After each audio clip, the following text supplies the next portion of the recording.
ఒక అందమైన టౌన్లో అమ్మమ్మ జానకమ్మ తన మనవరాలు కావ్యతో కలిసి ఉండేది. కావ్య ఒక ప్రైవేట్ కంపెనీలో ఇప్పుడిప్పుడే ఉద్యోగం సంపాదిస్తోంది. మొదటి 2 నెలల జీతం రాగానే కావ్యకి ఎక్కడలేని ఉత్సాహం వచ్చింది. జీతం అకౌంట్లో పడడమే ఆలస్యం. బ్రాండెడ్ బట్టలు, ఖరీదైన మేకప్ కిట్స్, ఆన్లైన్ షాపింగ్స్, వీకెండ్లో ఫ్రెండ్స్ తో కలిసి పెద్ద పెద్ద రెస్టారెంట్లలో పార్టీలతో డబ్బులన్నీ నీళ్లలా ఖర్చు పెట్టేసేది. అమ్మమ్మ జానకమ్మ ఇదంతా గమనిస్తూనే ఉంది. కావ్య, అవసరమైన వాటికి ఖర్చు పెట్టుకోమ్మా. రేపు ఏదైనా అత్యవసరం వస్తే చేతిలో డబ్బులుండాలి. పొదుపు చేయడం నేర్చుకో అని చాలాసార్లు చెప్పింది. కాని కావ్య మాత్రం, పో అమ్మమ్మ, ఇప్పుడే కదా సంపాదించడం మొదలుపెట్టాను. నా వయసు వాళ్లంతా ఇలాగే ఎంజాయ్ చేస్తారు. అయినా నా జీతం నాకు సరిపోతుంది. సేవింగ్స్ తర్వాత చూసుకోవచ్చులే అని లైట్ తీసుకునేది. ఒకరోజు కావ్య ఆఫీస్ నుండి చాలా కంగారుగా ఏడుస్తూ ఇంటికొచ్చింది. ఏమైందని అమ్మమ్మ అడిగితే, అమ్మమ్మ, నేను ఆఫీస్కి వెళ్లే నా స్కూటీ ఇంజిన్ పూర్తిగా పాడైపోయింది. దాన్ని బాగు చేయించాలంటే కనీసం 20,000 రూపాయలు కావాలంటున్నారు. నా అకౌంట్లో చూస్తే కేవలం 500 రూపాయలు మాత్రమే ఉన్నాయి. ఇప్పుడు నా పరిస్థితి ఏంటి? రేపటి నుండి ఆఫీస్కి ఎలా వెళ్ళాలి అంటూ ఏడవడం మొదలుపెట్టింది. ఫ్రెండ్స్ ని అడిగితే ఎవ్వరూ సర్దలేనని చేతులెత్తేశారు. అమ్మమ్మ జానకమ్మ ఏమీ మాట్లాడకుండా లోపలి గదిలోకి వెళ్ళింది.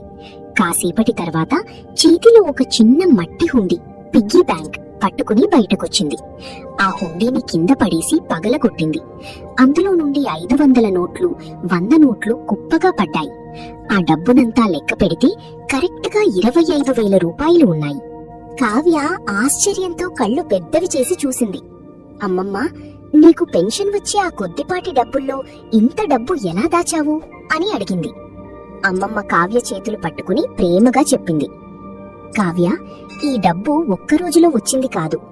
నువ్వు ప్రతిరోజు బయట 100 రూపాయలు పెట్టి కాఫీలు, జంక్ ఫుడ్ కొంటున్నప్పుడు నేను ఇంట్లోనే కాఫీ చేసుకుని ఆ మిగిలిన 10-20 రూపాయలను ఈ హుండీలో వేసేదాన్ని. నువ్వు ఆన్లైన్లో అనవసరమైన వస్తువులు కొంటున్నప్పుడు నేను నా ఖర్చులను తగ్గించుకుని ఇందులో దాచేదాన్ని. గుర్తుపెట్టుకోమ్మా, డబ్బు అనేది నువ్వు సంపాదించేటప్పుడు నీకు బలాన్నిస్తుంది. కానీ దాన్ని పొదుపు చేసినప్పుడు మాత్రమే అది నీ కష్టకాలంలో నీకు రక్షణగా నిలుస్తుంది. లగ్జరీ వస్తువులు కొని నలుగురిలో గొప్పలు చెప్పుకోవడం కాదు, అవసరానికి చేతిలో డబ్బు ఉంచుకోవడమే నిజమైన ధనం. డబ్బును నువ్వు గౌరవిస్తే అది నిన్ను కాపాడుతుంది, లేదంటే రోడ్డున పడేస్తుంది అని చెప్పింది. అమ్మమ్మ చెప్పిన మాటలు, ఆ పగిలిన మట్టి హుండీ కావ్య కళ్ళు తెరిపించాయి మావా. అనవసరమైన ఖర్చులు తగ్గించుకుని డబ్బును ఎలా పొదుపు చేయాలో ఆ రోజు ఆమె ప్రాక్టికల్ గా నేర్చుకుంది. చూసారా ఫ్రెండ్స్, రూపాయి కూడబెడితేనే కొండంత అవుతుంది. ఈ రోజు నువ్వు చేసే చిన్న చిన్న అనవసరపు ఖర్చులే రేపు నీకు పెద్ద ఆర్థిక సమస్యలుగా మారతాయి. అందుకే ఈ క్షణం నుండి బడ్జెట్ వేసుకోవడం, పొదుపు చేయడం మొదలుపెట్టు. సంపాదనలో కనీసం 20% దాచడం అలవాటు చేసుకో. మరి ఈ మనీ సేవింగ్ టిప్ నీకు నచ్చిందా మావా?